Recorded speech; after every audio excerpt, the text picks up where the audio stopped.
Alors aujourd'hui, nous allons voir ensemble un peu de quoi se compose un salaire. Vous avez là un schéma qui est assez important et que je vous demande d'être capable de refaire, que je vous demande d'être capable de savoir le refaire de tête. Euh, alors, vous avez déjà tous entendu parler de salaire brut et de salaire net, mais on va voir un petit peu ce que ces différentes notions recouvrent. Voilà, prenez bien note de ce schéma parce qu'il est très important. Donc nous allons envisager d'abord le salaire coût et puis nous envisagerons le salaire brut et nous verrons ensuite le salaire imposable. Et nous verrons aussi ce que sont les avantages en et de toute nature. Il y a des avantages en nature et des avantages de toute nature. On verra ce que cette notion recouvre parce qu'elle est assez importante actuellement. Alors tout d'abord, le salaire coût.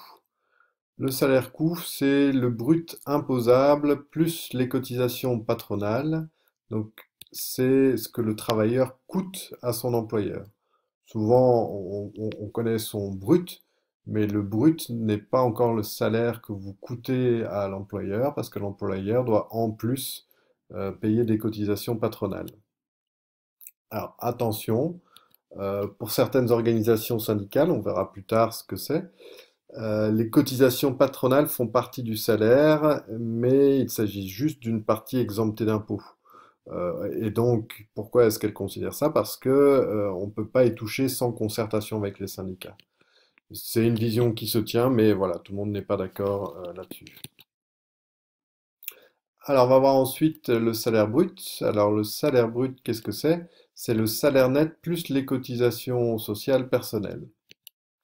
Donc c'est celui que les salariés peuvent négocier avec leur employeur. Quand vous négociez un salaire, c'est toujours le salaire brut.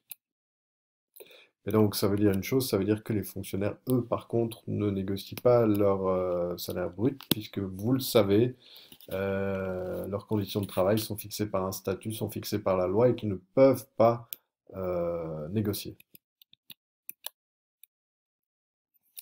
Ensuite, le salaire imposable. Le salaire imposable, c'est celui sur lequel est calculé l'impôt qui est dû. Chaque mois, votre employeur verse une avance sur impôt, c'est ce qu'on appelle le précompte professionnel. Le calcul final de l'impôt, lui, sera effectué par l'administration, évidemment, lorsqu'on rend la déclaration d'impôt en juin de l'année qui suit le travail. Mais on verra ça dans l'UA 6. Alors, dans le salaire, maintenant, il y a souvent des avantages en nature et des avantages de toute nature. Qu'est-ce que ça recoupe? Alors, les avantages en nature, c'est ce qu'on appelle les chèques repas. Voilà, il y a aussi peut-être des éco-chèques, etc., mais c'est tout le système des chèques. L'intérêt, c'est que le salaire est légèrement diminué. Il y a une partie qui est convertie en chèque repas. Mais le montant des chèques repas est fiscalement immunisé, donc on ne paye pas d'impôt dessus. Donc en général, c'est intéressant pour tout le monde. Les avantages de toute nature, eux, ce sont des avantages matériels tels que smartphone, PC portable, voiture de société. Voilà, on peut en imaginer plein d'autres, mais ça, je pense que ce sont les trois principaux. Alors, le salaire est aussi légèrement diminué, mais le travailleur doit payer des impôts sur les avantages de toute nature, donc il va devoir déclarer et payer des impôts. Mais, en général, le calcul de l'impôt est plutôt intéressant. Donc, c'est aussi, en général, intéressant pour tout le monde. Voilà, c'est fait pour le salaire. Merci.